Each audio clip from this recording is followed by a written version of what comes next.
पंजाब के बठिंडा जिले के कोठे इंदर सिंह वाला गांव का ये प्राइमरी स्कूल हमेशा से ऐसा नहीं था। कभी यहाँ टूटी हुई इमारत, बेरंग दीवारें और छात्रों की बेहद कम तादाद हुआ करती थी, लेकिन यहाँ के टीचर राजेंद्र सिंह ने इस स्कूल की पूरी तस्वीर बदल कर रख दी।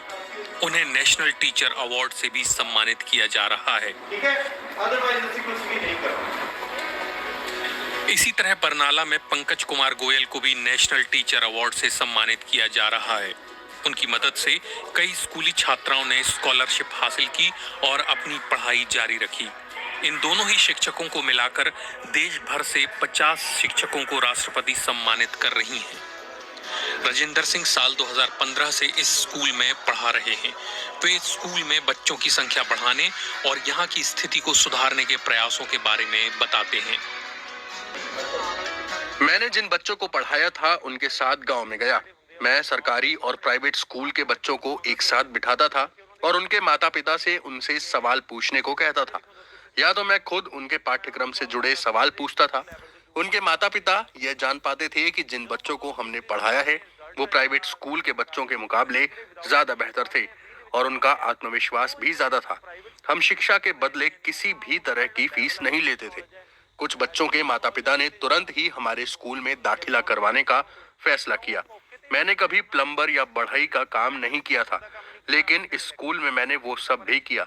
हमारे पास कोई संसाधन या फंड नहीं था, इसीलिए शुरुआती तौर पर मैंने ही सब कुछ किया था। बेशक मेरा पहला उद्देश्य बच्चों को पढ़ाना था, इसीलिए दिन के वक्त मैं बच्चों को पढ़ाता था और स्कूल के बाद मैं देर शाम तक दूसरे काम करता। मैं स्कूल किसी जेंटलमैन की तरह आता था, लेकिन जाते समय मेरी हालत मजदूर जैसी हो जाती थी। राजेंद्र सिंह कहते हैं कि वे बेहद खुश हैं क्योंकि उन्हें उनकी मेहनत का पुरस्कार मिल रहा है। मुझे विश्वास ही नहीं हो रहा, यह सब एक सपने की तरह है। मैं एक साधारण परिवेश से आता हूँ। मैंने कभी भी ऐसा नहीं सोचा था कि मुझे इस तरह से पहचाना जाएगा। बरनाला के सीनियर सेकेंडरी स्कूल में 2016 से ही लड़कियों को पढ़ाने वाले पंकज कुमार गोयल कहते हैं कि कई लड़कियों को पैसों की तंगी की वजह से स्कूल छोड़ना पड़ता है, इसलिए उन्होंने लड़कियों को स्कॉलरशिप की तैयारी करवानी शुरू कर दी और इसके बेहतर नतीजे भी मिले। 8वीं तक शिक्षा फ्री है, लेकिन मैंने ये देखा कि उसके बाद कई माएं अपने बच्चों के नाम कटवा देती थीं और उन्हें मजदूरी के लिए ले जाती थीं। 2016 में नेशनल स्कॉलरशिप स्कीम शुरू होने के बाद मैंने लड़कियों को इसकी तैयारी कराना शुरू किया और 2022-23 में हमारे स्कूल की 14 लड़कियों ने परीक्षा पास की। एक लड़की ने तो पूरे पंजाब में टॉप किया।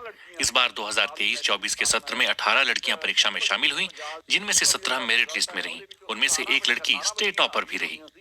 पंकज गोयल लड़कियों को सोशल स्टडीज पढ़ाने का एक अनोखा तरीका भी अपनाते हैं।